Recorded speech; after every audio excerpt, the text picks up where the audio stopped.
Welcome to middle class వంటిల్లు. మనం ఇవాల్టి వీడియోలో ఎంతో రుచికరమైన పనసకాయ కూరని ఎలా తయారు చేసుకోవాలో చూద్దాం. ఈ పనసకాయ కూర మనకి తరచుగా పెళ్ళిళ్ళలో వాటిలో పెడుతూ ఉంటారు కదండి. మనం ఇంట్లో చేసుకున్న అదే టేస్ట్తో ఎలా వస్తుందో పక్కా కొలతలతో వీడియోలో చూద్దాము. ఎక్కడ స్కిప్ చేయకుండా చూడండి. ఉడుకుతున్నాయి. ఈ టైంలో మనము ఉప్పుని యాడ్ చేసుకోవాలి. ఒక హాఫ్ స్పూన్ వరకు ఉప్పు యాడ్ చేసుకోండి. దీనివల్ల ముక్క ఫాస్ట్గా ఉడుకుతుంది. ముక్కల్ని ఒక గిన్నెలోకి తీసుకొని అందులో హాఫ్ స్పూన్ చిటికెడు పసుపు, హాఫ్ స్పూన్ కారం,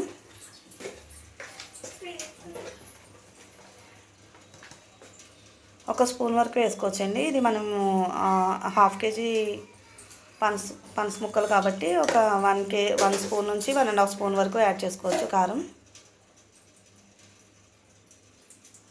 ఇందులోనే మనము ఒక హాఫ్ స్పూను ఉప్పు,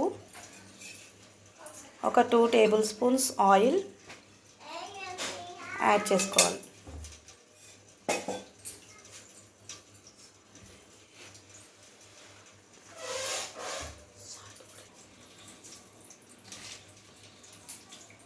ఇప్పుడు మనం వేసుకున్న అన్నిటిని ముక్కలన్నిటికీ బాగా పట్టేటట్టు కలుపుకోవాలి. తర్వాత కొంచెం నిమ్మరసం, ఒక చిన్న కప్పు పెరుగు కూడా యాడ్ చేసుకోవాలి.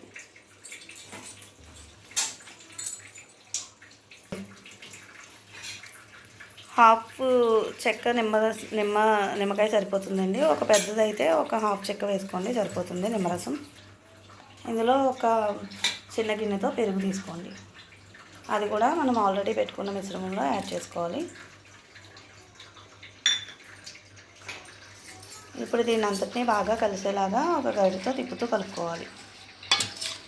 ఇది మొత్తం మిశ్రమం అంతా ముక్కలకి బాగా పట్టాలండి. ముక్కలన్నీ కూడా ఉప్పు కారంలో ఊరి బాగా టేస్టీగా వస్తాయి. ఇప్పుడు ఇలా కలుపుకున్న వాటిని కొంచెం సేపు మూత పెట్టి ఒక పావు గంట నుంచి 20 నిమిషాల వరకు వదిలేయాలి. దీనివల్ల ముక్కలకి కారం, ఉప్పు అదంతా బాగా పట్టి బాగా టేస్టీగా అవుతుంది. ఒక స్టవ్ మీద పెనం పెట్టుకొని అందులో 3 టేబుల్ స్పూన్ల ఆయిల్ తీసుకోవాలి. అందులో బిర్యానీ ఆకు, దాల్చిన చెక్క, లవంగా, బిర్యానీ మసాలా సామాను యాడ్ చేసుకోవాలి.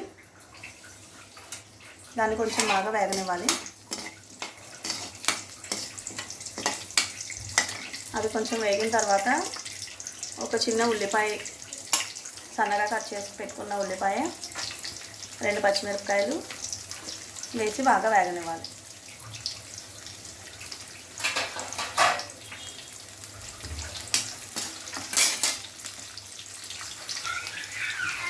కొంచెం జీడిపప్పు కూడా యాడ్ చేసుకుంటే టేస్ట్ బాగుంటుందండి. ఇందులో జీడిపప్పు వేసాక దీన్ని కూడా బాగా వేపుకోవాలి. మనం ఉడికించి పెట్టుకున్న బిర్యానీని ఇలా వేరే పాత్రలోకి ట్రాన్స్ఫర్ చేసుకోవాలండి. వాటర్ అంతా డ్రైన్ చేసేసుకోవాలి. హాఫ్ బాయిలే చేసుకోవాలి.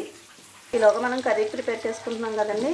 ఇవి ఆల్రెడీ బాగా వేగిపోయినాయి, వెళ్ళిపోయాయి. ఇందులో మనము 1 స్పూను అల్లం వెల్లుల్లి పేస్ట్ యాడ్ చేసుకోవాలి.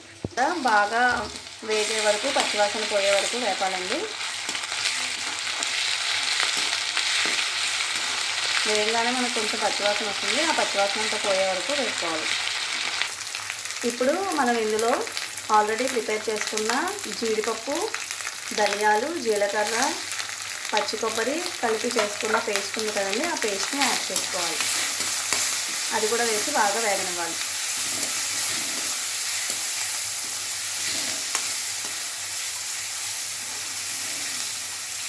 చూడండి, ఇప్పుడు ఆయిల్ అది కొంచెం పైకి తేలుతుంది కదా, అలా కొద్దిగా ఆయిల్ పైకి తేలే వరకు వేసుకోవాలి బాగా.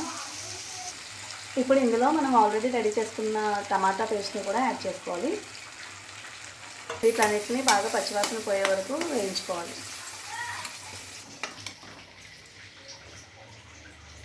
మనం చిటికెడు, ఒక పావు స్పూన్ వరకు పసుపు వేసుకోవచ్చండి. సరిపడా ఉప్పు, 1 స్పూన్ వరకు వేసుకోవచ్చు.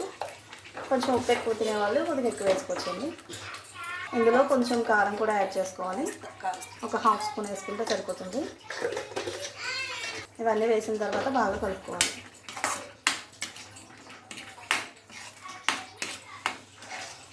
ఇప్పుడు కొంచెం వేగిన తర్వాత అందులో కొన్ని వాటర్ యాడ్ చేసుకోండి.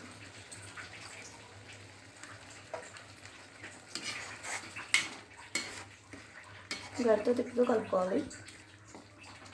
ఇందులో మనం ఆల్రెడీ ఉప్పు, కారం, పసుపు అవి వేసుకొని నానబెట్టి ఉంచాం కదండి ముక్కలు, వాటిని యాడ్ చేసుకోవాలి. చూసారా ముక్క బాగా పట్టి కారం అది బాగా పట్టి ముక్క ఎలా ఊరిందో. ఇప్పుడు దీన్ని యాడ్ చేసుకొని ఆ ముక్క బాగా మధ్య వరకు సిమ్లో పెట్టుకొని ఉడికించుకోవాలి.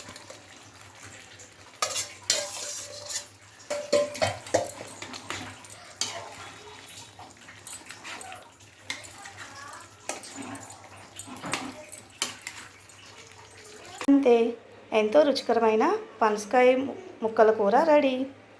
ఇది మనం బయట చేసుకున్న టేస్ట్లోనే వస్తుందండి. బయట మీరు పెళ్ళిళ్ళలో టేస్ట్ చేసే విధంగానే ఉంటుంది. ఇంట్లో మనం వేసుకున్న మసాలాలన్నీ వాడితే మీరు ఇంట్లో కూడా బయట భోజనాల్లో టేస్ట్ చేసే పనస ముక్కల కూరనే తినవచ్చు. ఈ వీడియో మీకు నచ్చినట్లయితే లైక్ చేయండి, షేర్ చేయండి, సబ్స్క్రైబ్ చేయండి. Thank you.